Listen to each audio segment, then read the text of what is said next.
Hi everyone. I think that's kicking into gear. We'll wait a minute or two, the awkward Zoom minute or two, while people arrive and join before we get started. Um, yeah, there's a fair few of you signed up today, so thank you very much for choosing. Excuse me. Thank you very much for choosing to spend your Friday evenings with us to celebrate "The Way the Water Held Me" by Catherine Redford. Um, Please say hello in the chat box if you have a keyboard attached to what you're watching on, and tell us where you are, where you're watching from. It's always lovely to get a sense of who's here and where you are, what you're drinking and eating. Sometimes people say hello from Oxford, great to Manchester. See if we make it international tonight. Not sure. Yes, there's some wine being drunk. Um, and some places close to Catherine being announced, including Brighton, which is features in one of my favourite poems in the book. Okay, we're we're we're rock and rolling. So yeah, you can use that chat function throughout to show your appreciation, and the little emojis, reactions you can do as well. So we're not talking into the ether. Uh, do use it to ask questions too. We're going to hear Catherine reading from the book. I have some questions to sort of start our conversation towards the end, but yeah, we certainly want to hear from you, hear your questions on the poems, on the themes, and the writing. So drop them in as you think of them, and I will do my best to scroll up and down and ask them to Catherine later on. That's slowed down people coming, so I'll do my official intro. You thought that was the intro, but this is now the intro. Welcome to the launch of The Way the Water Helped Me, which is the debut collection by Catherine Redford, officially published yesterday and available from all good bookshops. My name's James. Until very recently, I was the director at the Emma Press with the publishers of this book. I was its editor too, so I'm really delighted to join you tonight. In case you don't know about the Emma Press, I should say, we are a small independent publisher, poetry and prose, founded by Emma Diane Wright in 2012, with an aim of making literature and publishing as welcoming and as accessible as possible. We have open submissions, usually twice a year, publish about 8 to 10 books annually for adults and children. And we're very proudly based in the West Midlands, in Birmingham to be exact, which is important here this evening, to me personally at least, because I was at Emma Press for 3 years, during which time I had a kind of real priority to be more embedded in our local area, um, which we did through a couple of projects, developing editors from our local communities, um, and through doing more events in the Midlands. But the thing that took longer to happen because of long publisher lead-in times, among other things, was to actually publish Midlands-based authors. So I couldn't be more happy that 2026 has started with a pamphlet from Zain Rishi, a Birmingham-raised poet, I think somewhere up there, and now a full collection from a very special Worcester-based poet, Catherine Redford. And a further happy quirk of this publication is that we first encountered Catherine as a member on one of those local projects, as a member of our first Birmingham editorial readers group, where she gave her thoughts on our long list of manuscripts alongside 5 or 6 other local readers. And of course, getting to know Catherine through that, we were aware of her personal story, which will become clear as forming the heart of this book, I'm sure. But yeah, I had to say I was quite astonished at the pamphlet of poems that she submitted to us in our open submission. I'm very excited at a small mention in her proposal that this was actually just a short selection of many, many more poems that she'd written. So I'm very glad that I asked to see more of them because they all were incredibly high quality and resulted in this book, and only added to the kind of unbelievably powerful picture that Catherine built up about her late wife Rebecca, their relationship, and ultimately the enduring power of love and the human capacity to love as well. I think. Um, it might not be a surprise to people that we receive a lot of poetry about loss in our open submissions. We published on it before, so that's one reason. But I also think poetry is such a kind of natural and inevitable form for writers to unpack and unpick, I guess, life's most painful moments. But I don't mind saying now that Catherine's work, I think, is absolutely some of the best writing on grief I've ever encountered in our submissions and beyond in the published world. And I'm certain you and the people that you share them with will feel similarly bowled over by these poems. That, of course, is a content warning that we will be hearing poems about care and bereavement this evening. So please do take care of yourselves and mute or leave the session if you feel you need to at any time. That, I think, is probably enough from me. But I am delighted to say Catherine's here, obviously, to read from the book and discuss it over the next hour to answer your questions. I'm very pleased to, in the spirit of celebration, that we're joined by a special guest poet, Sarah Doyle, quite wonderfully, a poet that Catherine doesn't know personally until about 10 minutes ago, but whose work she really admires, which I think speaks a lot to Catherine's and the wider kind of poetry community's supportive spirit. So we very much look forward to hearing Sarah read. I thought it'd be nice if we started first with Catherine opening up with a poem from the book and a chance for me to say, firstly, congratulations and thank you for trusting us with your work and your debut book. It's obviously a hugely emotive and personal book, so I wonder if you might maybe introduce it for us in your own words and then read a poem to get us underway. Lovely. Thank you, James. Thank you for that very generous introduction. So the book is called The Way the Water Held Me, and it's about the death of my wife, Rebecca. She died at the age of 33 from a rare form of cancer called sarcoma. And she died at a particularly cruel time, I think, because we just had a baby. And our son was just a few months old when Rebecca died. So the book is non-chronological, but it charts our relationship right from the first week of university, meeting in our tutor's study, through our relationship in our 20s, becoming parents together, and then Rebecca's diagnosis and treatment and death. And then it examines the aftermath of that for me, becoming a young widow. And I was particularly keen in the poems to look at, I guess, the kind of less talked about side of grief, the kind of the messier side, the deep fear and the chaos and the, I guess, emotions like resentment and anger and all those things you aren't really supposed to feel. So I examine all those throughout the book, sometimes within the context of Mary Shelley, who I think I'll probably say a little bit about later. And the book looks at society's expectations and the kind of models I think that society gives us and the expectations of the bereaved and widows, and how that kind of didn't work, setting that against the lived reality of bereavement. So that's what I was doing in the collection. And I'd like to open by starting by reading the opening poem from the collection. I was very keen to invite the reader immediately into a space of honesty and openness. As I said, the collection is non-linear. And in this poem, we're plunged into what was probably the darkest point in my grief. And the poem is called Everything That's Said in This Room is Confidential.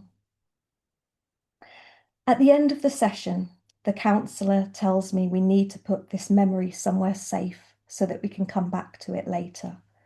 It can't hurt me in the meantime.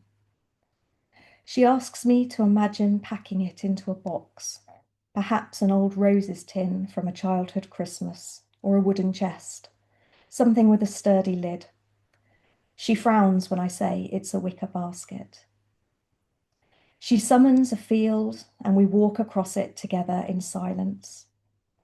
Pointing to the spot where the box should be buried, she hands me the shovel she's been hiding behind her back. Dig deep, she instructs. There are wild creatures in the woods, and they can smell grief in the air, even on a day this unnaturally still. As I press the earth back into the hole, I know she's thinking of the soil working its way between the box's weave like the leaching of something poisonous, dampness corroding the past, eating into its core. Describe the gate you pass through to leave the field, she prompts. But it's not a gate, it's a style, I explain, and this seems to please her, although she doesn't tell me why. We'll return to this place next time, she says. Take care. As she vanishes at the top of the lane, I turn back and sit to stride the stile. The sunset slowly burns itself out.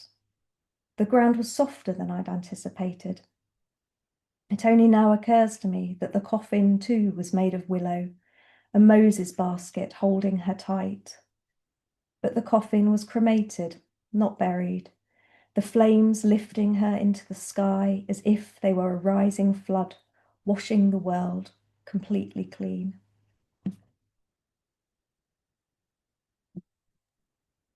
Thanks, Catherine. The first of many very, very powerful poems that we will hear tonight. It would be great to introduce Sarah now. As I said, yeah, she's not someone that you said you knew personally, so I just wondered if you wanted to tell us what it was about her work that made you want to ask her to read. Sorry, I started off, but I'm bringing you back. I disappeared. Yeah, so Sarah, I mean, I've been a fan of her work from her first pamphlet, which was something so wild and new in this feeling, which is an amazing piece of work, and it transforms Dorothy Wordsworth into the poet she should have been had she not been facilitating her brother William's poetry and like cooking his supper and darning his socks. And so Sarah turns to Dorothy's journals. She takes Dorothy's words, collages them into the most extraordinarily sensitive poems, and it's a brilliant piece of work. And I'm also a big fan of her latest pamphlet, which is Mother Songs. Though as you'll notice, the M is in parentheses, so it's other songs. And this is a collection of extraordinary depth. It's incredibly moving, and it's about the concept of unmotherhood.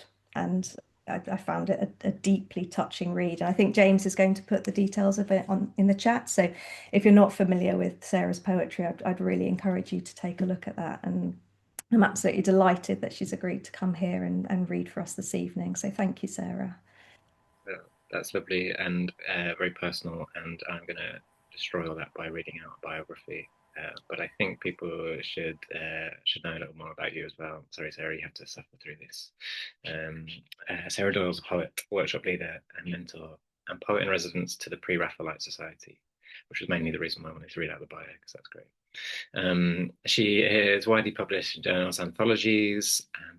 She has won the Catherine Bevis Memorial Prize, the Vere Poets Poetry Competition, the William Blake Poetry Prize, and Wolverhampton Lit Fest Poetry Competition.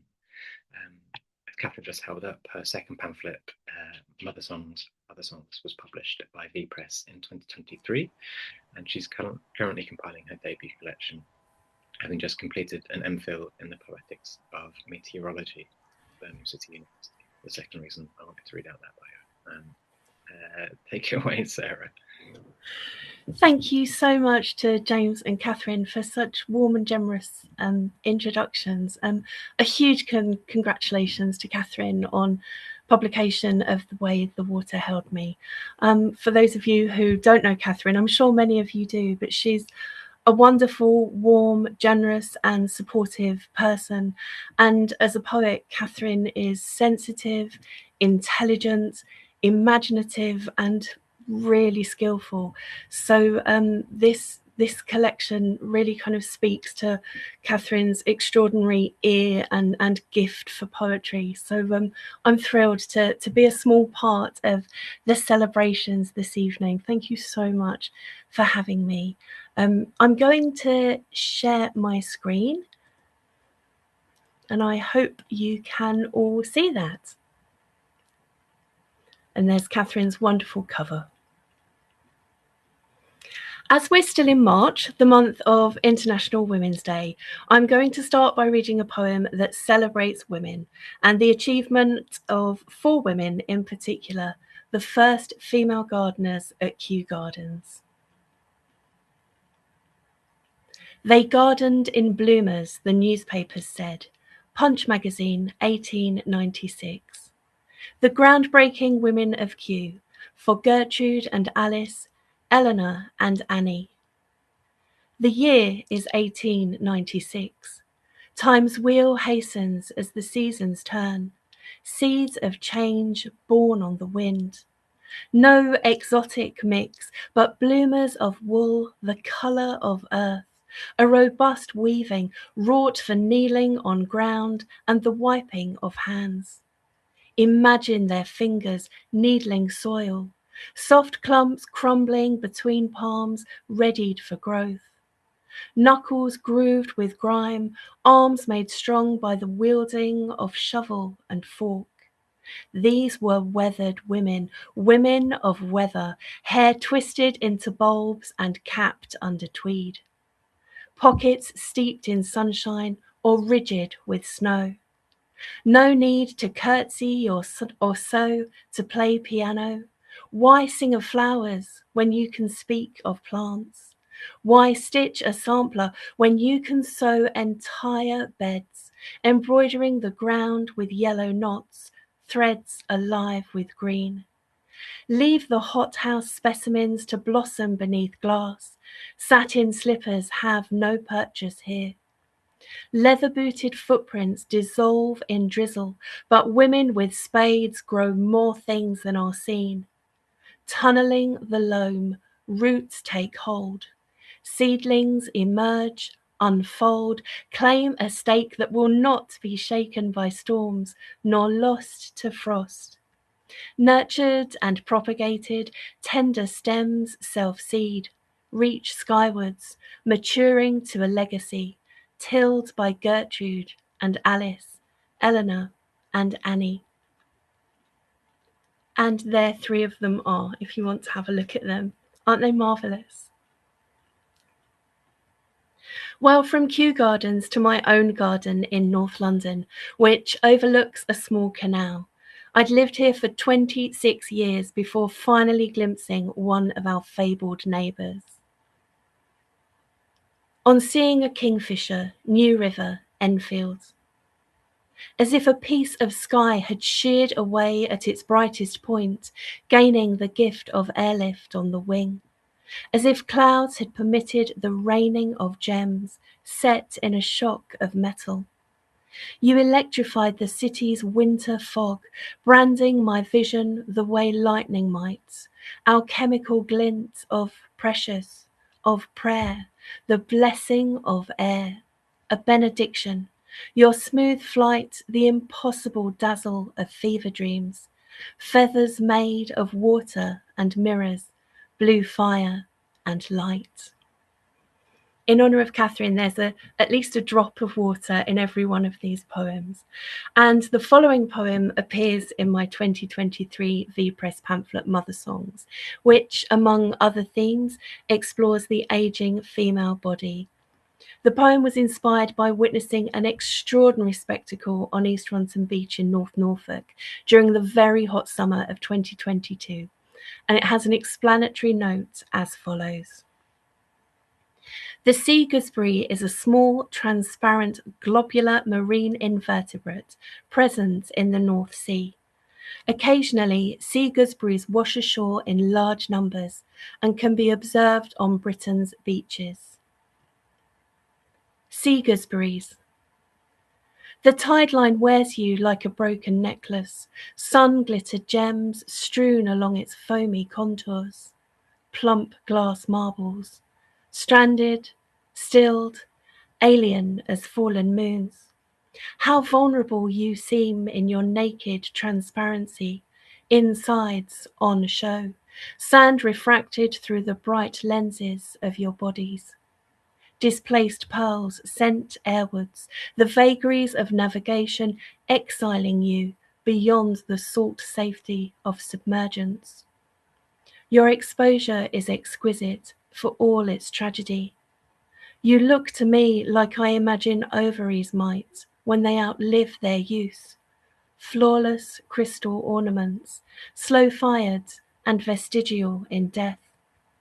Half gentle, half frantic, I cradle your sparkling ovoids in my palms, return you to your fold of sea. Fearful you have already atrophied in the late summer glare, hoping, furiously, time has not run out for you, as it has for me. And on the subject of time running out, I'm about to read my final poem. So before I do, I must thank Catherine again for this generous invitation. It's an absolute honour to read alongside you this evening, Catherine, and a huge congratulations on The Way the Water Held Me. I'm going to finish with a poem inspired by Terence Hayes' formal construction, A Gram of Anns, in which the final word of each line must be made only from the letters of the title, or, in my case, a single word in the title. In my poem, the word from which my end words are hewn is astronomy. The art of astronomy. Some nights I am so in love with the sky, I could ask it to marry me. Devoted as a supplicant at vespers, I watch for the first star to show itself, to spell its name. Polaris, Sirius, Procyon, Naos. There is so much spinning, suns and planets, planets and moons. My body is no longer a nebula of possibilities. We are all atoms whose coalescence is mere coincidence, a cosmos held to ransom by chance, gradually unmaking itself in fields of broken masonry. When a baby girl is born, her ovaries already contain every story they might tell, constellations of tiny ova. I remind myself, astronaut means star sailor. The Milky Way is a dried riverbed, a stony path of stelliferous mooring points where navigability is moot. But that's the adventure. It doesn't have to end in darkened rooms. Arcturus, Capella, Rigel, Vega, every journey must have its start. We may yet be castaways, traversing asterisms as if it were an art.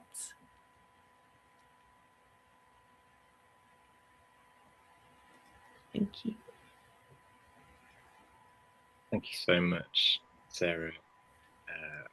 Wow. They were amazing poems. I've pasted a link to Sarah's VPress book, the pamphlet, in the chat. I'm sure some of you will be keen to get a copy. I know I am. Thank you so much, Sarah Doyle.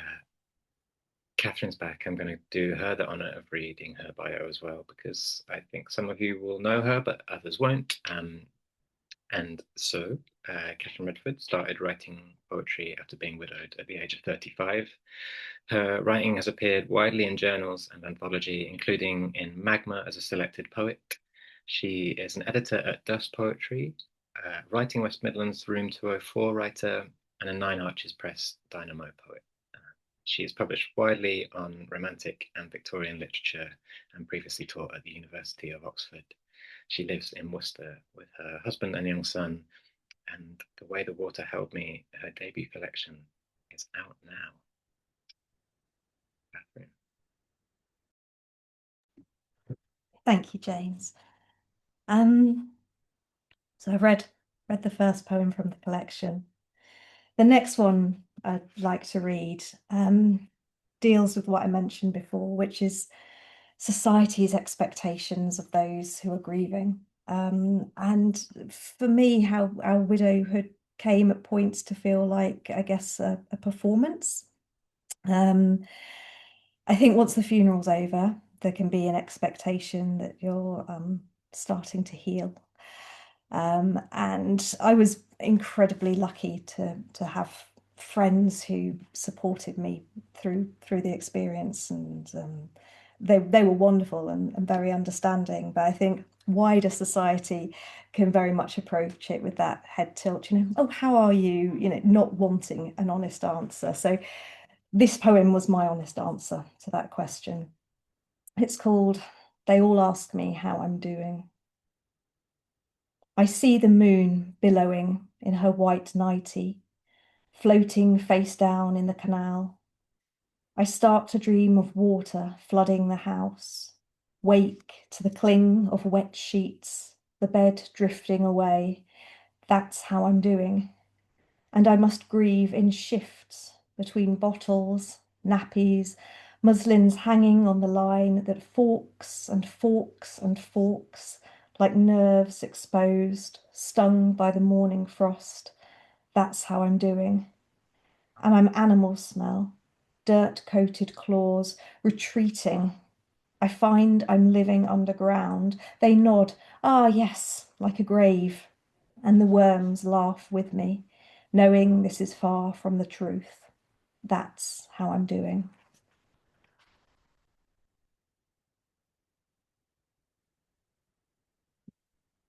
So my next poem is one of the Mary Shelley poems, which features in the collection. Mary Shelley was widowed almost exactly 200 years before me, also a young widow. And she becomes a companion to me in my grief in this collection.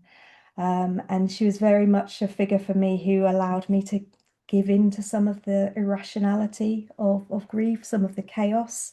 In having a companion there with me, I think she kind of legitimized the experience and made me feel less lonely as I was working through those feelings in my poetry. So this poem refers to Mary Shelley's Gothic heritage, and it's called I Allow Mary Shelley to Create Another Monster. I fell in love with her, as all teenage girls should, seduced by her dark obsession. I followed her to Geneva, to Lerici, waited beside her on the shore as the storm retreated and he failed to return. In my devotion, I offered her my life, and she snatched it, ripping the seams, restitching it as her own. A double treading in her footsteps, her loss lived again through me. I sit in her rooms, 1824, Kentish town, a night already resigned to rain. No one knows what to say to widows, so we occupy the silence in resentful companionship. We wear black and hate them for leaving. We walk to Hampstead Heath at dawn and watch together for the boat to come back in, laughing for a little too long in sisterly conspiracy at our shared delusion.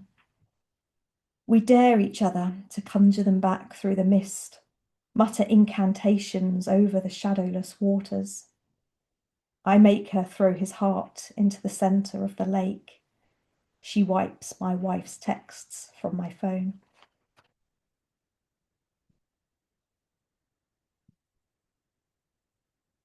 This next poem is the central poem in the collection, and I wanted the heart of the book to offer a moment to pause and to reflect, and I guess to allow myself the space to look at the legacy, the lasting legacy of the relationship that I had with Rebecca. The poem is called Stillness. You'd spend all day in the corners of libraries, counting words in medieval poems, delighted to discover the king at the heart. The meaning's always in the middle, you told me. I try not to relive the drawn-out darkness of our last December days, but there's a gut punch too when I remember those young girls starting out, assuming they would have forever. Instead, I'll sit quietly in perfect stillness, settled in the middle of our time together. I watch as we take tea in matching mugs and smile at each other across the table. Your palm against mine, our back and forth gaze sculpting time into a lull. It's a myth We wear white gloves in the archive, you confided. We need bare hands, that dexterity, as we turn each fragile leaf, beginning to end, working out what matters.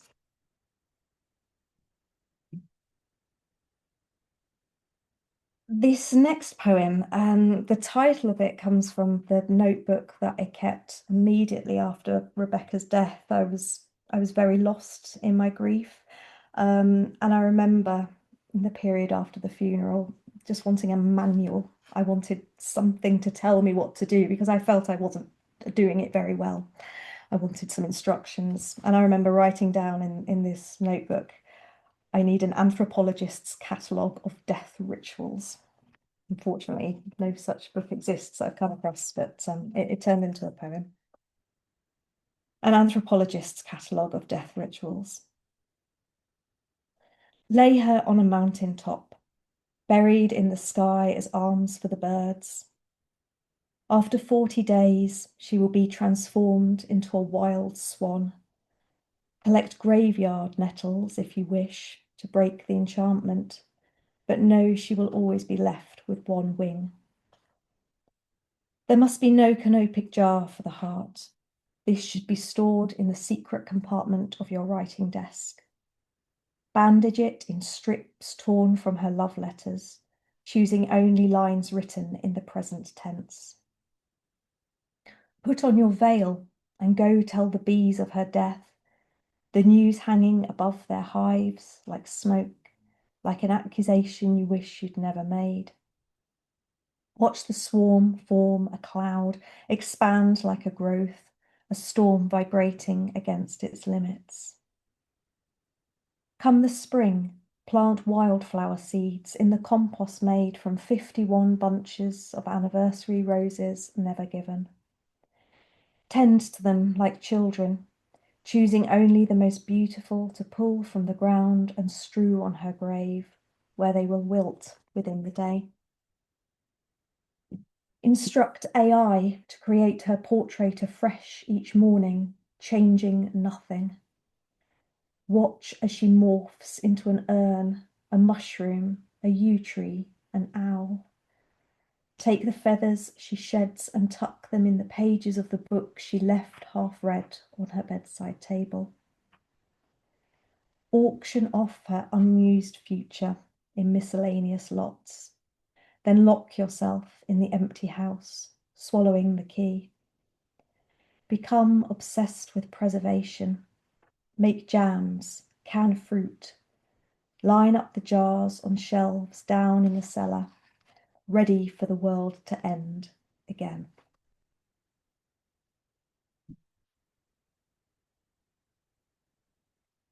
As I sat with Rebecca in the hospice on the night she died, I was very aware that we were just kind of short-term tenants of that space, and that tomorrow someone else would be in that room dying. It was quite a strange experience to have such an intimate experience taking place in that space. And it took me back to our wedding and to the night we were newlyweds, staying in a hotel in that honeymoon suite in that space that had been occupied by somebody else the night before and would be occupied by another couple the night after. And these two experiences kind of bookending our marriage. And so that turned into this poem. It's called Not Our Bed. And here we are, our final night together. The low lights of your hospice room hum between columns of darkness. The hush of the curtains swept over us like a veil. I half listen to steps in the corridor retreat into the phantom world of the living. Just days ago, someone else lay here. Their warmth lingers, sharing our intimacy. By daybreak, your name too will be wiped from the board on the door like a date past. I turn over memories through the early hours, threading them through my fingers like strings of pearls. This space holds the shadow of our honeymoon suite, The ghosts of each new couple in succession boiled and starched away, so we could make believe we were the very first to fall onto those sheets. I remember the same strange smell on the pillows that weren't ours, as we slept together in our nest of satin dresses and waited for life to start. Tonight, I sit by you on an orange plastic chair as you fade away on a mattress made for one. Soon I will gather your things, pack up the scuffed boots you wore on the journey here. Tomorrow you will no longer need them. I will tuck them on the shelf beside your wedding shoes, still pristine, worn just the once, and slip into the embrace of your side of the bed.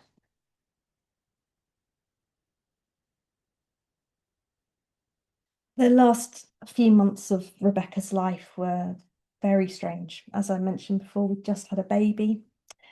So we had the joy of him and watching him grow, set against Rebecca's illness and decline and the knowledge that she soon would die. And I found myself caring for them simultaneously, which is something I'd never expected to happen.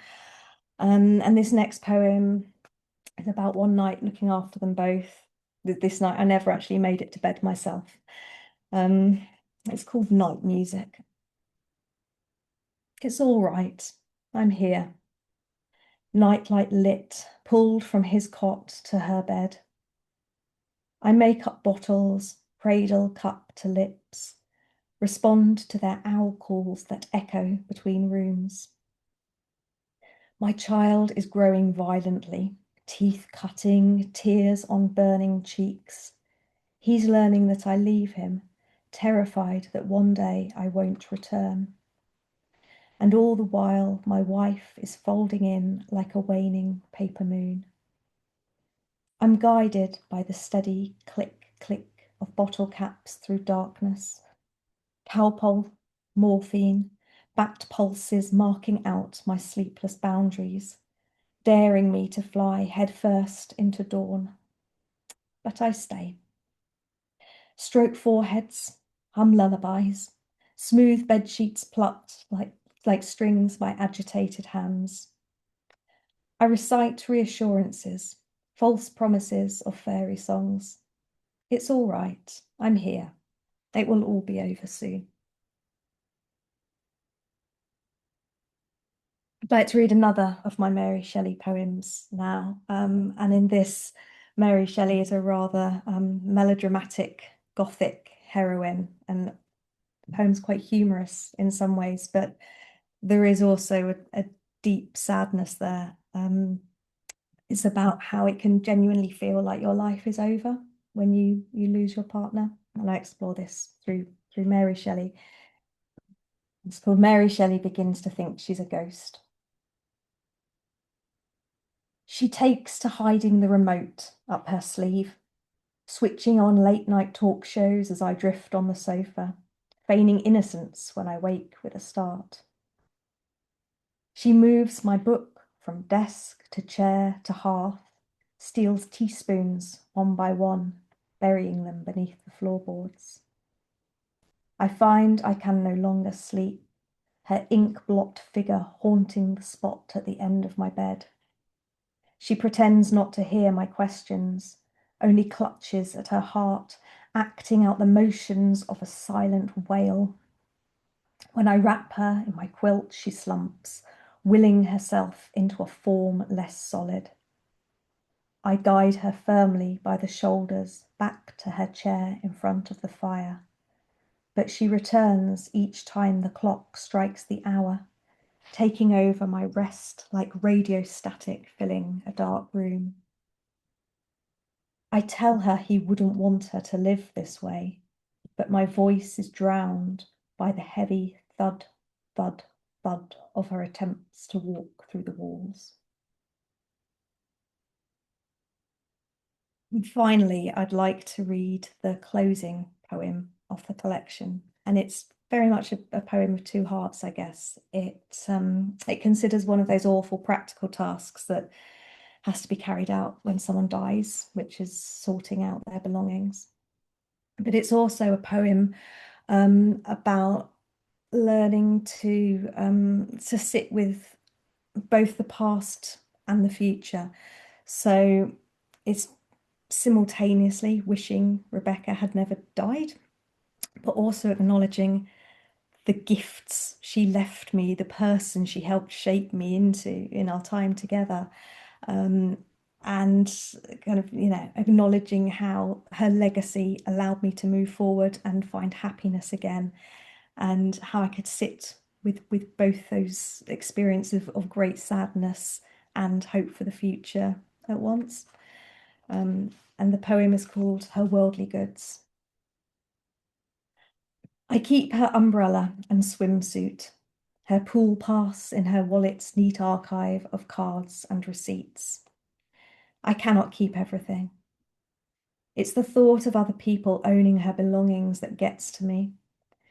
9 black sacks of all she was, stacked like rubbish in an alley on a Monday morning. As the charity van pulls off the drive, I cry. I've let go of all the wrong things. Should not have donated the faded shirt she wore on 100 unexceptional occasions. I have no clear memory of her in it, which is entirely the point. Life is at its happiest when you don't think about living it. When I marry again, I wear her wedding pearls threaded through my hair, as if I am a mermaid freshly emerged, unsteady on strange new legs. In one version of the tale, I will always walk on knives, my feet bleeding every night as I sit on the shore with my back towards the land. In others, I simply never forget the way the water held me. Thank you very much.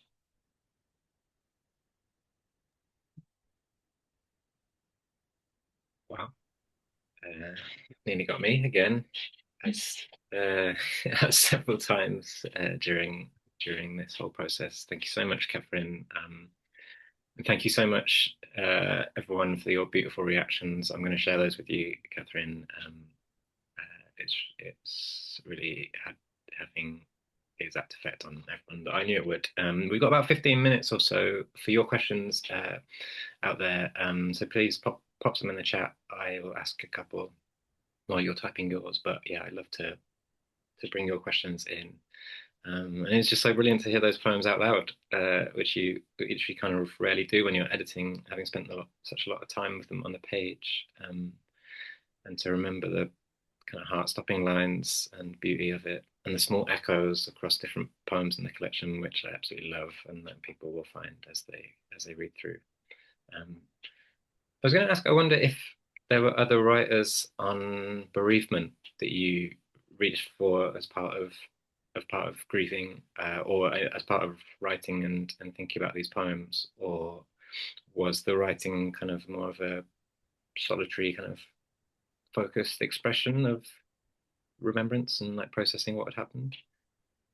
So yeah, it's an interesting one, because initially, for the first few months really after Rebecca died, I found like the physical act of reading incredibly hard. I couldn't take the words in. I went from being a lifelong bookworm to someone who could barely read a few lines. But when I got back into reading, there are the 2 books early on that really helped me understand the process of my own grief. Both prose, but I think you could class them as quite poetic prose. So the first one is Max Porter's Grief is the Thing with Feathers, which is very poetic because it has the figure of Ted Hughes's crow in there. And I love that kind of that trickster figure, that chaos, that darkness, the crow who enters the house. In this instance, it's the young mother who's died. And I think that was one of the books that really helped me. I remember, people pass on all these self-help books about kind of healing and moving forward. And I just love the way that Porter kind of allowed me to accept that chaos in my life through the figure of the crow, and kind of, he gives you permission to not be okay, which I think is quite important. And I absolutely love that book. And the second one was Julian Barnes's Levels of Life, which is like it's a series of 3 essays, and a couple of which are about ballooning. And then the third one, I think, is about the death of his own wife. And what I liked about that is the way in which Barnes positions the process of grieving on a vertical axis rather than a horizontal one. Again, kind of the rejection of the linear, I guess, of gradual healing and growth. And he kind of, these plunges into grief that he talks about. Again, I found very helpful in my own process, because that's the way in which I grieved. I didn't particularly feel like I was healing, and at times grief would just completely take me by surprise, and I'd plunge back. And yeah, so that was very important to me early on. And then there have been a couple of poetry collections in like the last 2 or 3 years, actually, that I've found very helpful on, when writing this, and when I'm kind of continuing my journey through grief, which is by no means over. The first of which is another Emma Press one, actually, Kathy Pimlott's After the Rites and Sandwiches, which is a terrific pamphlet, which doesn't shy away from the complications of grief at all, which really appealed to me and spoke to me. And I think one of the things that really stays with me from that pamphlet is Pimlott includes two poems called Death Admin, which are just, for anyone who's had to deal with a bereavement and the kind of the bureaucracy of death and the circles that you go round in, this drags out for months and months. I thought that was a wonderful touch that she did that in that pamphlet. And then Paul Stevenson's Hard Drive. So Stevenson lost his young partner. And that, at times it felt like a mirror was being held up to my own grief in that collection. There's one where it's revealed that this death has all been an elaborate trick. So it's been like a television hoax, like a kind of Jeremy Beadle gotcha. And it turns out, his husband didn't die, and the body sits up, I'm alive, and an audience is revealed, and everyone claps and laughs. And yeah, I mean, that really spoke to me. I think for months after Rebecca's death, you look out for get out clauses. I'm going to wake up and this will all be a dream. This isn't really happening. This is some kind of nightmare. And yeah, so I think, that kind of, it's very dark humor, I guess, in that book. And I thought that was wonderful. So yeah, there are quite a few. I think in the early days as well, Fiona Benson, although she doesn't write about grief, the way she writes about fear and kind of the trauma of fear, I felt were kind of really mapped onto my own grief. The way, in poems, she'll be watching her kids play, and suddenly again it's that plunge, it's that vertical, literal in poems like Demeter, they're underground, illness, death, terror.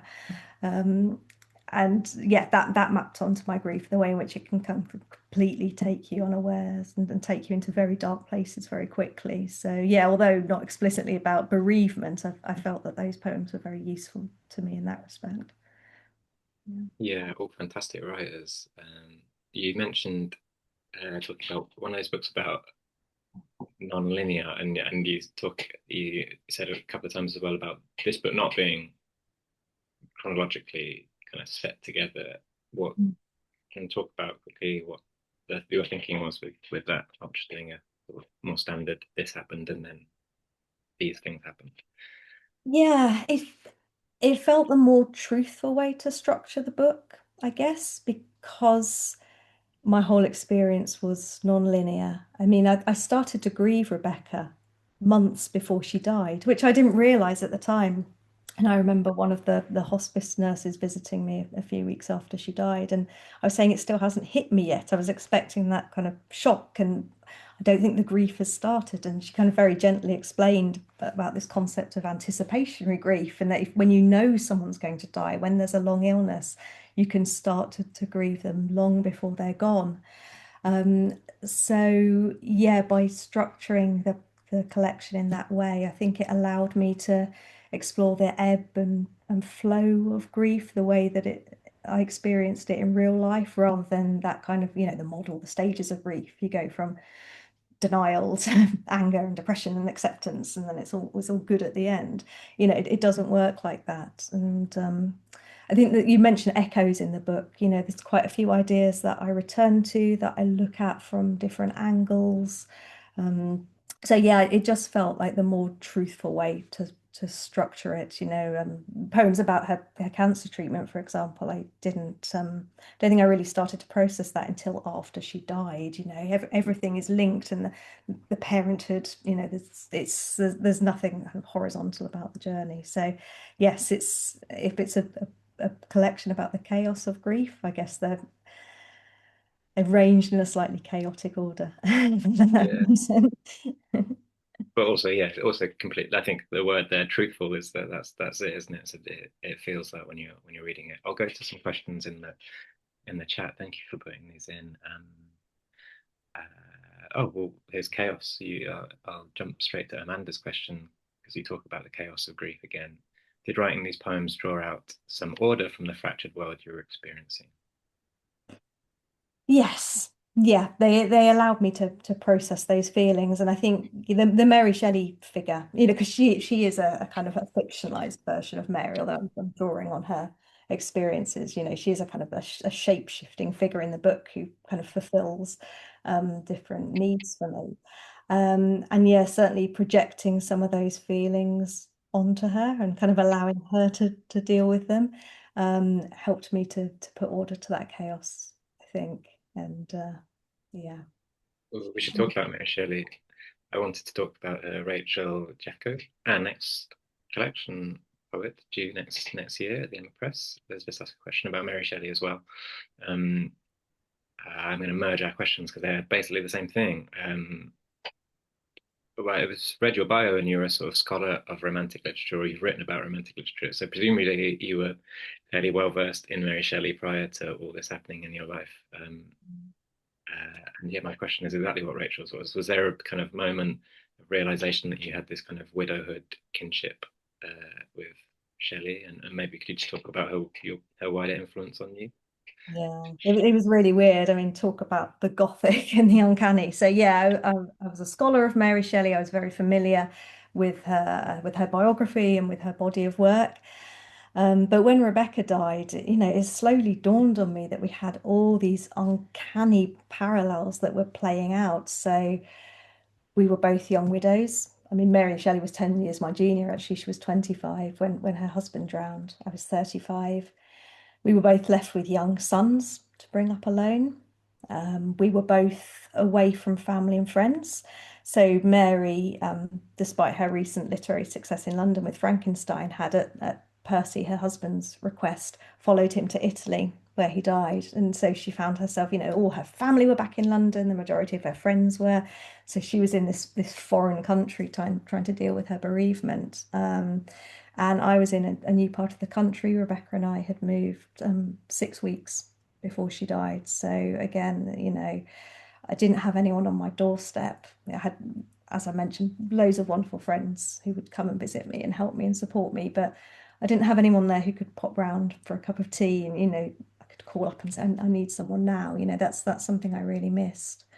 And then I think the weirdest parallel was that Mary wrote her grief into a novel.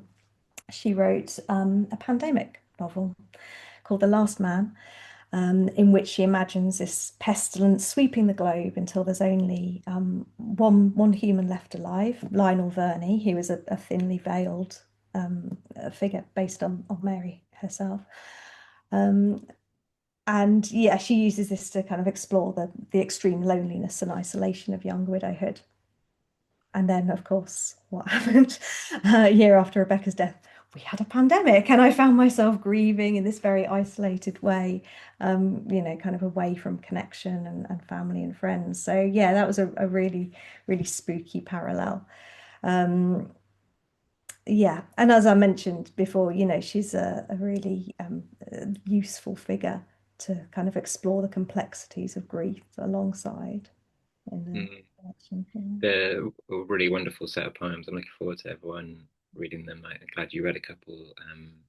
Yes, there's sort of 12. I can't remember how many we had in there in the end, but this sort of running theme that gets um, yeah, I just had good fun imagining you both staring out of the waves and the lakes and helping each other through it and lovely to read. There was another question. I So yes, from Fliss. How long did it take you from losing Rebecca to write your first poem about her? Fliss says she doesn't mind. She hopes you don't mind her asking. No, no, But not like, at all. yeah, curious, and I think a lot of people who write or are in this position or similar Mhm. position, losing someone think similar. Whether it was something you kind of needed to do as a form of help, or whether it was something you took space from, took time, and started writing later. Yeah, probably a bit of both, really. I mean, I started writing not poems, but I started writing almost immediately after she died. You know, I kept notebooks, so I would be writing words and fragments, and I kept a journal, which was just a stream of consciousness trying to work out what on earth I was going through. And some of it doesn't really make much sense reading it back. So I started writing straight away. And yeah, I guess it took maybe a year or so before I formed them into coherent poems. But at that point, it was still very much a form of kind of personal therapy. It was, you know, maybe a year after that before I started shaping them into something that I'd be willing to show other people. But I mean, it was interesting because when Rebecca was dying, we had lots of conversations, you know, about the future and what I was going to do. And one of the things she said to me was that, well, she said, do what makes you shine. And she said, you've always talked about writing, please write. Um, there's a poem in the collection where I talk about sorting through her desk. And one of the things that really got to me was finding all the stuff she hadn't had time to complete. So finding the empty notebooks that she never wrote in. And she had this big box of art stuff and all the pictures she'd never painted. And I think she had this real awareness when she was dying that, you know, time had run out for her and that she didn't want it to run out for me, and I had to make the most of the life that I had. Yeah, and she knew I'd always wanted to write, so she made me promise to give it a go. So it was weird because I had that promise to fulfill, but it wasn't an obligation. It was a compulsion for me to write. It was the right thing to do at that time. And it was how, you know, remember I had a little baby. It was quite hard to get out of the house. You know, I was stuck in every evening. And after I put my son to sleep, I would kind of just get out the notebooks and scribble everything down. So, but it's been a long process. I mean, it's been over 7 years since Rebecca died. So it's taken me that long to put together the collection. And I'm not sure I'm done writing about grief. I don't know. There might be more to come. I don't think you can put a time limit on these things. No, I don't imagine. Yeah, I don't imagine you can, and yeah, and neither should you. Should you stop? I think Elaine Beckett's asked, which I think she did, but Elaine asked, did Rebecca write poems too? That was part of. Yeah, she did write. I found a couple of poems after she died, which I hadn't been aware of. Yeah, one of them was about, I think I alluded to this earlier. It had been like quite a long, hard journey to have our son, and it was written after I'd lost a pregnancy. Um, she'd written a poem about that, and then another one just after our son was born. And yeah, so I keep those two poems kind of tucked in my notebooks. It's kind of inspiration. But yeah, she was a wonderfully talented woman. I mean, she had 3 degrees from Oxford. She taught medieval literature at Oxford University and also a bit of German translation on the side because she was a very talented linguist as well. And yeah, she could write, and she was a very talented woman. But yeah, so I think had she lived, she probably could have been a great writer as well, you know. I think that's probably a lovely place to end it in remembering Rebecca, and those that absolutely comes through in the book as well. Her character as well as everything else that's happened, and yeah, real testament to her legacy. It feels crass now, but this is the way of things. I'm going to post a link to the book because it's not crass. We're here to share the book, but it's such a beautiful reading. Yeah, I highly recommend people getting hold of it and spending their own time with it. It's a real stunner. If you've enjoyed the event and Catherine's work, do sign up for our newsletter. I will put that in the bio as well. There you go. So the newsletter is where we first announce our submissions and much more besides. And what else should I say? Please do consider sharing photos of the book when you get it on social media if you're that way inclined. It's really useful. It makes a massive difference to small press publishing to see the book out there in lots of different hands. And the poems themselves, I know the ones that you've shared, Catherine, have got amazing responses. So yeah, it feels like that they might make a real difference to people as well as small presses. So yeah, please do share. And I'll just finish off by thanking again Sarah Doyle for that incredible reading and for joining us tonight. And of course to Catherine for trusting us with your work and sharing it so powerfully tonight. And thank you to everyone who joined us on their Friday evenings. We hope you have a really nice, good weekend. I'm going to go. Thank you. Bye.